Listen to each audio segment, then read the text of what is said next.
La lecture se déroule selon une playlist de 8 chapitres. Donc le chapitre 1 est un chapitre théorique qui s'appelle Kasparov sauvage.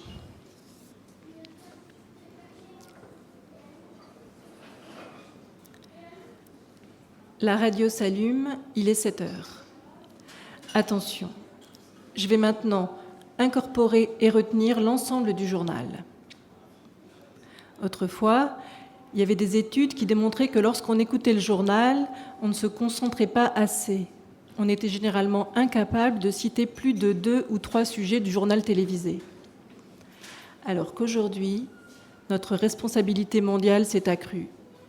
Je dois pouvoir retenir 95% en une seule écoute. L'information passe à travers nous et s'insinue en profondeur. Il m'arrive parfois de vouloir oublier une chose et de m'en souvenir quand même, tel Kasparov, attendant sauvagement le prochain tournoi d'échecs. Kasparov et son hypermnésie, visitant les musées du monde entier et produisant des relations fiévreuses et erronées entre 1000 tableaux et 1000 objets. Le chapitre 2 concerne la relation entre bonheur et habitat individuel avec jardin.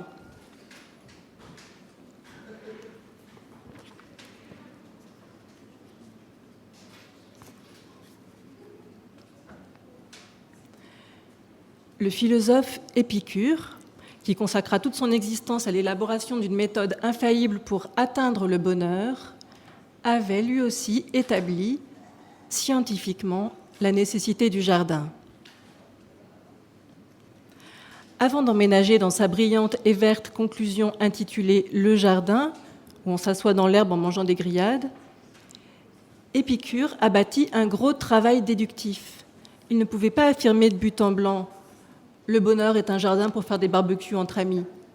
Il fallait qu'il commence par faire la démonstration.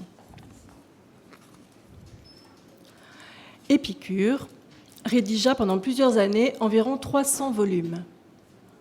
Sa gentillesse le conduisait à rédiger des conclusions provisoires et à les envoyer par courrier à ses amis.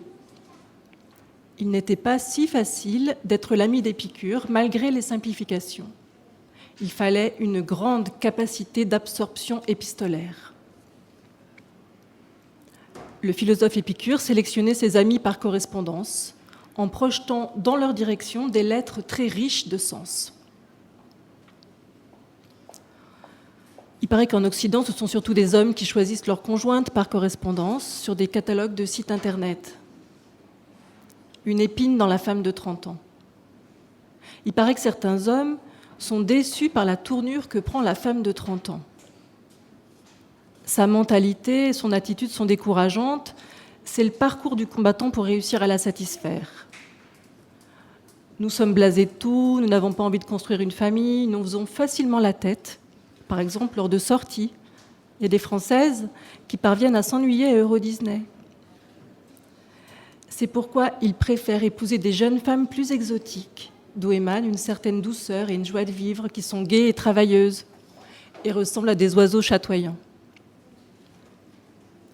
L'origine climatique des femmes russes ne les empêche pas d'être au plus haut point chatoyantes. Il paraît que, bien qu'elles aient une poitrine plus petite que celle des Françaises ou des Américaines, elles ont la taille particulièrement fine.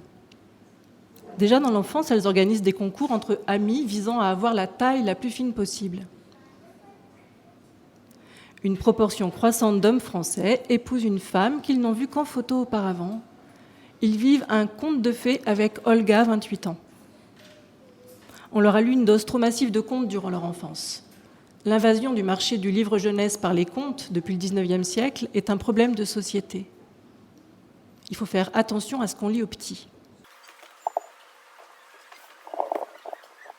Alors, le chapitre 3 a été écrit par Balzac dans ce livre intitulé « La femme de 30 ans ».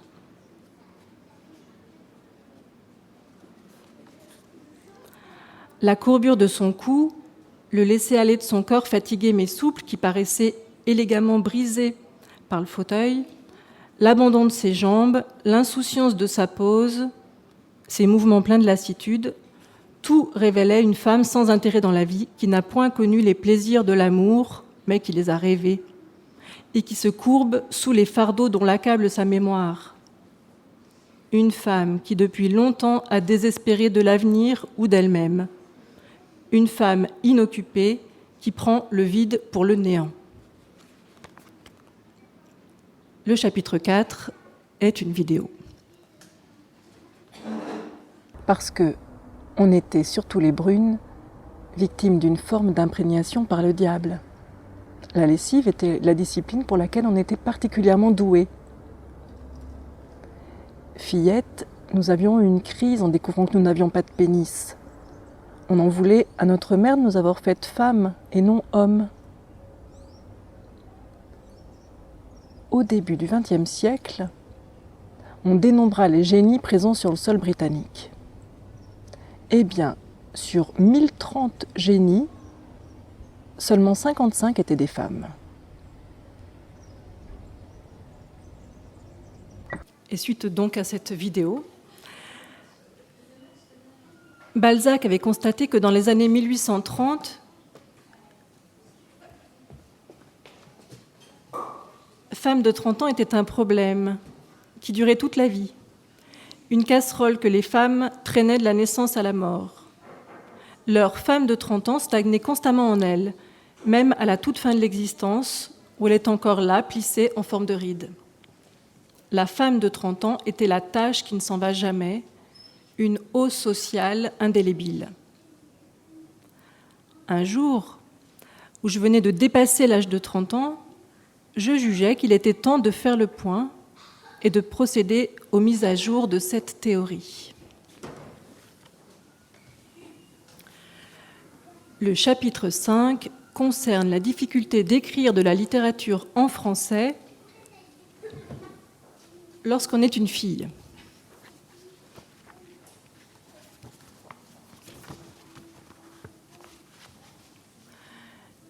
Premier temps. Impossibilité du jeu au féminin dans l'écriture, alors que dans la vie, il n'a jamais fait défaut. Moitié de ciel, décor et verdure découpés en plein milieu, gestes n'arrivant pas à destination, ou alors seulement moitié de gestes arrivant à destination, le « e » ajouté à un adjectif divise par 2 l'expérience. C'est étonnant le pouvoir de destruction d'une si petite chose, le plus souvent muette. Aujourd'hui, comme je suis aphone depuis plusieurs jours, j'en profite pour déménager entièrement sur le terrain du silence. Et de là, je déclare en chuchotant la guerre au nabot muet et à son inadmissible puissance colorante. Le féminin ne doit rien diviser du tout. Il doit faire rouler l'inconnu à l'intérieur de lui. Ceci est une tentative pour remplacer la fraction par la digestion. Pas amputer, pas décapiter, juste manger, c'est facile. De plus, ça tombe très bien car le féminin a un féroce appétit. Et je ne parle pas seulement de séduction, ou alors de la séduction surdimensionnée. Séduction déployée vers le haut, le bas et les 2 horizons et qui n'a jamais froid. Alors là, d'accord. Sinon, mon idée est que le nabot muet devienne au plus vite prisonnier de guerre. Il sera exploité sans relâche pour détecter les géantes pleines du muet. Un nabot comme tête chercheuse donc, une tête chercheuse s'étirant d'un horizon à l'autre pour monter un peu le volume sur toutes les faces en même temps.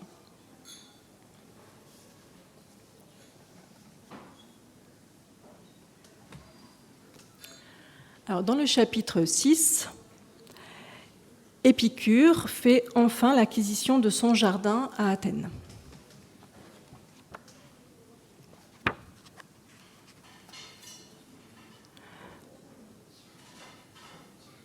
Le barbecue ataraxique. Dans le débat sur les barbecues, on pensa, suite au congrès d'architecture des années 30 et à la publication de la charte d'Athènes en 1943, que l'habitat individuel extensif nuisait à la démocratie. Certains architectes estimaient que les grands ensembles étaient plus favorables au lien social. À l'usage, on s'aperçoit que les Français ont des amis, ils inventent un nouveau genre de convivialité, ils définissent précisément le bonheur comme un barbecue qu'ils organisent dans l'herbe de leur jardin. En Grèce, à une époque où le rôle politique des citoyens s'était restreint suite aux conquêtes d'Alexandre, les philosophes ne laissèrent pas la nostalgie les gagner. Ils se mirent à rédiger leurs courriers et déduisirent le bonheur à l'intérieur de la sphère privée.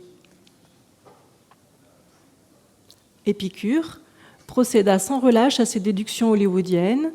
Il alla de droite à gauche, de Bristol en direction du Z et aboutit enfin à l'achat d'un jardin à Athènes, dans le but d'y passer des moments de bonheur avec ses amis. Épicure paya la somme demandée, se fit aider pour le déménagement, puis chercha un titre à donner à sa propriété. Il nomma son jardin le jardin, selon la technique littérale à la fois brute et sophistiquée qu'emploient les collectifs d'artistes quand ils réhabilitent une friche industrielle. Une ancienne usine est appelée l'usine, une boucherie, la boucherie, une mine, la mine, une sphère privée, la sphère privée. C'est-à-dire que l'unique remplace l'indéfini. C'est-à-dire que l'art, qui est plutôt dédié au centre-ville, mais qui a du mal à payer le loyer, quitte le centre-ville, prend ses valises et vient emménager à l'usine. Une ancienne usine entourée de barbelés et d'un grand terrain où peuvent courir les enfants des artistes et les animaux. Et là où auparavant il y avait des milliers d'usines textiles, des milliers de soudeurs avec leur casse-croûte de midi, des quantités de friction familiale, il n'y a plus ensuite qu'une seule usine luisant dans le paysage. Les autres s'éteignent et se rangent gentiment derrière, ce qui évite au groupe social d'avoir trop mal en y pensant. On ne peut pas exiger de l'art qu'il réhabilite la totalité des usines. Il a déjà un travail énorme, les dossiers s'empilent devant lui sur son bureau, on ne le voit déjà presque plus, il est pauvre lui aussi. Il a des quantités de problèmes financiers et pas seulement au point de vue loyer. Quoi qu'il en soit, il produit déjà un premier tour de magie grammaticale. Le tour de magie qui rend unique. L'art est une magie, la grammaire est une magie. À l'école, les cours de grammaire me faisaient déjà ce genre d'effet. Ils me mettaient dans un irrépressible état d'excitation. La grammaire a un impact sensationnel sur l'existant. Elle peut transformer gentiment les relations. Elle peut éteindre tout ou partie du monde gentiment. En classe, je connaissais les réponses à tous les exercices. La réalité était un organigramme magique en plume d'oie. J'étais debout devant ma table, j'avais bien chaud grâce à la grammaire. Je donnais tous les résultats.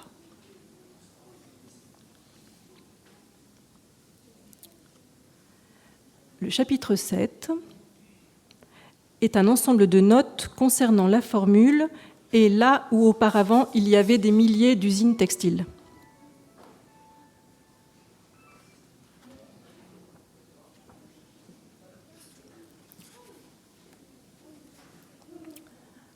Une première remarque sur les usines textiles. La tension psychologique est énorme dans la confection de vêtements. Il paraît que la Chine effraie l'Europe et les États-Unis, et encore plus les pays du Sud comme le Mexique, les Philippines, la Turquie ou le Bangladesh, auxquels, selon la Chine, il est urgent que le FMI apporte son aide. Tout le monde souhaite fabriquer des pulls et les vendre. Tout le monde souhaite maintenir son usine auprès de soi. La présence des usines, des ateliers de confection, des hangars de conditionnement est une des choses les plus fréquemment désirées au monde. Ainsi, on ne reconnaît plus le travail tel qu'il était encore récemment, tel qu'on en avait gardé l'idée. Une chose à fuir et rebutante. Le travail a totalement changé de direction. On ne dirait plus du tout que les usines et les emplois sont des malédictions et un tuyau déversant un perpétuel ennui sur leurs victimes. Deuxième remarque parallèle sur le fait maison.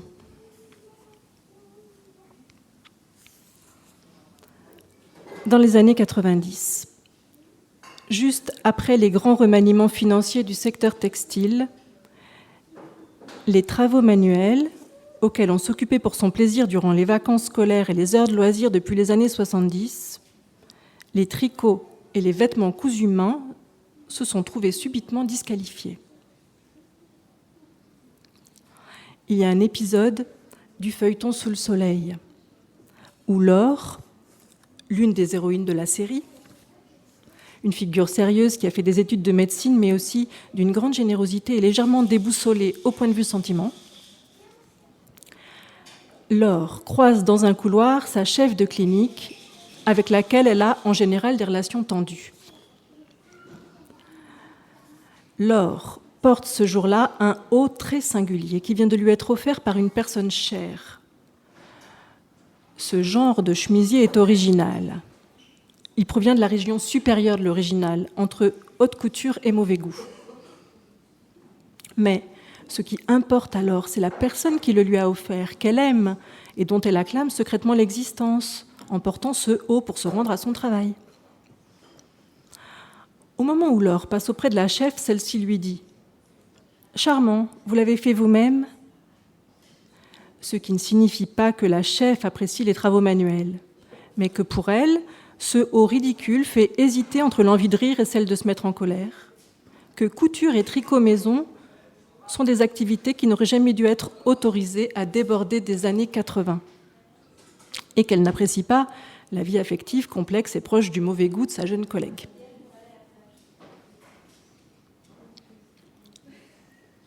En tout,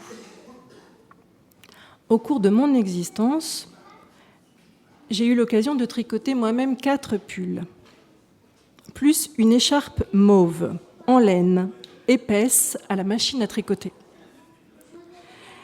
Une laine que je voulais très chaude, mais qui se révéla piquante et trop raide, dans le genre des premières expériences de tricot réalisées par les Gaulois, et que leurs enfants refusaient de porter.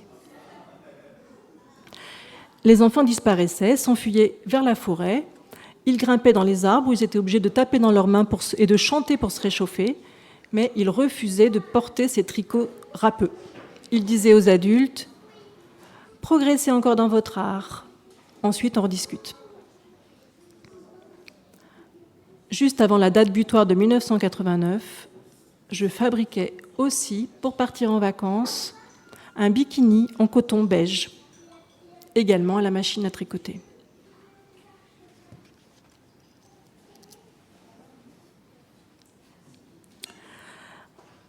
Dans le chapitre 8, on passe directement à des conclusions sur la femme contemporaine.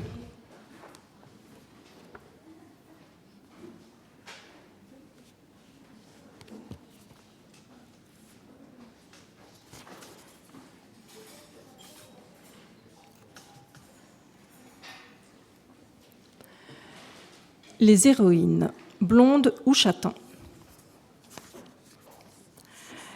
éclairaient le décor urbain par leur simple présence. Une femme dans les bureaux de la police, une femme à l'hôpital, une femme au palais de justice, et l'univers du pouvoir s'illuminait de bureau en bureau comme une guirlande de Noël. C'était le contraire du genre de star hollywoodienne qu'on devait autrefois habiller d'une robe noire haute couture, installée dans un fauteuil blanc et éclairée sous différents angles pour qu'on voie apparaître sa physionomie magique. Dans les années 90, la luminosité commença à émaner de l'intérieur. Les femmes n'étaient plus censées avoir besoin de projecteurs. Elles éclairaient par elles-mêmes, elles étaient devenues comme des lampadaires. Et celui qui éclaire un lampadaire de l'extérieur prouve qu'il n'en a pas compris le fonctionnement. C'est en plaçant l'une de ces héroïnes, préalablement vêtue de vêtements achetés en grande surface, debout devant un rayon de grande surface, qu'on peut mesurer sa luminosité intérieure. Quoique rien ne la distingue de l'environnement, on la repère pourtant parmi les produits. On repère sa discrète incandescence, son entêtement incandescent pour apparaître dans le décor. Ainsi advenait luminairement la femme dans les années 90. Un accomplissement démocratique de l'humanité au moyen des seules forces internes, du pédalage intérieur et de la dynamo intérieure.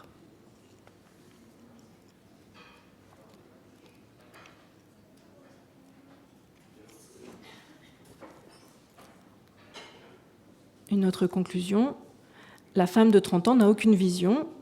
Dans tous les cas, elle fait le calcul. La femme de 30 ans est le contraire d'un médium, elle ne compte que sur ses propres forces. La vitesse de course et l'ampleur du bond de la femme de 30 ans sont bien placées dans l'échelle naturelle. Cela faisait des millénaires qu'on s'amusait sans la femme de 30 ans. Son allégresse est légèrement ternie par la multiplication des inventions répressives, coïncidant avec son arrivée. Elle essaie de se ranger calmement derrière le poète Francis Ponge, comme les milliers d'usines silencieuses se rangent en file indienne derrière l'usine. Mais elle n'est pas certaine de renfermer dans sa composition un tel ange de patience. Il reste toujours un morceau qui dépasse. Puisqu'on arrive à la fin du livre, je lis le dernier texte.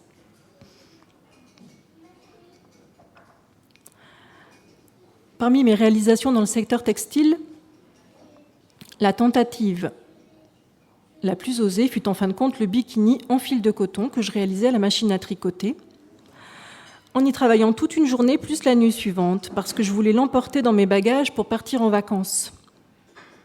Il avait une place à tenir dans ma collection de vêtements de piscine. Il devait être l'accessoire habillé peu pratique mais hautement excentrique, qui est parfois une nécessité lorsqu'on est en congé. Quand j'eus passé le chariot pour tricoter le dernier rang et couper le fil, j'eus l'impression que quelque chose clochait. Mais une fois enfilé le haut et le bas, je compris que c'était l'ensemble qui clochait. Une toute petite dernière remarque qui sera normalement suivie par la page 2 du DVD.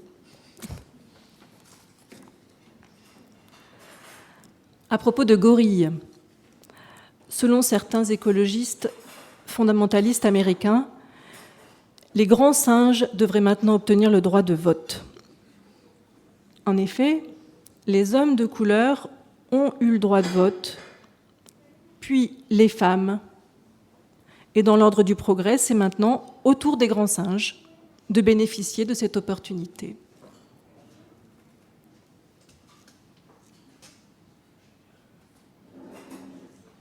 Il faut que ce soit très fort.